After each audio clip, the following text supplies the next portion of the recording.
మొంతా తుఫాన్ తాటికి పంట నష్టం తీవ్రత విజయనగరం జిల్లాలో అధికంగా ఉందని, రైతులు బీమా చెల్లించకపోవడంతో వాళ్ళు ఇబ్బందులు పడుతున్నారని, తడిసిన ధాన్యాన్ని ప్రభుత్వమే కొనుగోలు చేయాలంటూ విజయనగరం జిల్లా పరిషత్ చైర్మన్ మధ్య శ్రీనివాసరావు ప్రభుత్వాన్ని డిమాండ్ చేశారు.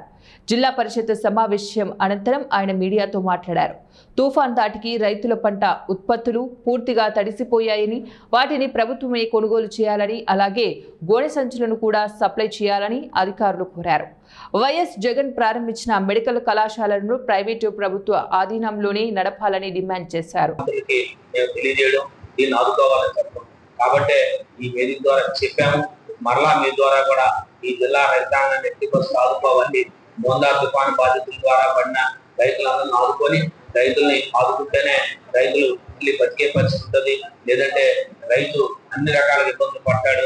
గత ప్రభుత్వం వైఎస్ఆర్సీపీ ప్రభుత్వం అయితే రైతులకు అన్నదాత సుఖీభావం ఇచ్చి ఆదుకుంది. ఈ ప్రభుత్వం అది కూడా చేయలేదు. గతంలో రైతు భరోసా ఇచ్చాం, ఈసారి అన్నదాత సుఖీభావం అని చెప్పారు. ఇది ఇప్పుడు సుమారు 2 సంవత్సరాలు 8,000 రూపాయలు ఇవ్వాలా, కేవలం 5,000 రూపాయలు మాత్రమే వాళ్ళు ఇచ్చి 2,000 రూపాయలు గవర్నమెంట్ ఆఫ్ ఇండియా ఇచ్చి చేతులు దులుపుకున్నారు తప్ప ఎక్కడ రైతులను ఆదుకునే పరిస్థితి లేదు. కాబట్టి రైతులను ఆదుకోవాలని చెప్పాం.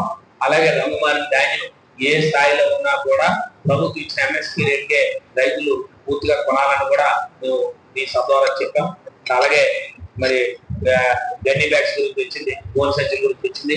ఈసారి ప్రభుత్వ నిర్ణయం, మరి గోన్ సంచులు ప్రభుత్వం సప్లై చేయదు, కేవలం ప్రభుత్వం ఇచ్చే పరిస్థితి లేదు. గోన్ సంచులు కేవలం పిల్లల ద్వారానే, రైతుల ద్వారానే గోన్ సంచులు తెచ్చుకోవాలని కూడా ప్రభుత్వ నిర్ణయం చెప్పారు.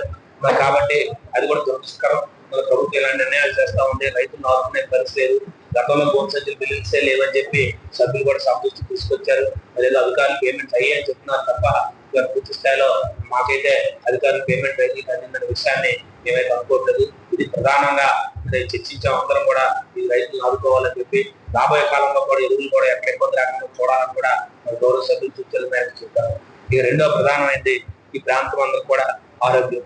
ఎవరు కూడా ఈ ప్రాంతం గిరిజనులంతా కూడా ప్రాంతం అంతా కూడా ఈ ప్రాంతంలో ఆనాటి ప్రభుత్వం రాజశేఖర రెడ్డి గారు నుంచి మొదలుపెట్టిన జగన్మోహన్ రెడ్డి నాయకత్వంలో మరి ప్రభుత్వం కళాశాల తీసుకొచ్చాం. మరి 17 మెడికల్ కళాశాలలో గత ప్రభుత్వం ప్రారంభించింది. మీరు ఆ విధానాన్ని కొనసాగించండి. పిపిపి మోడ్ వద్దు,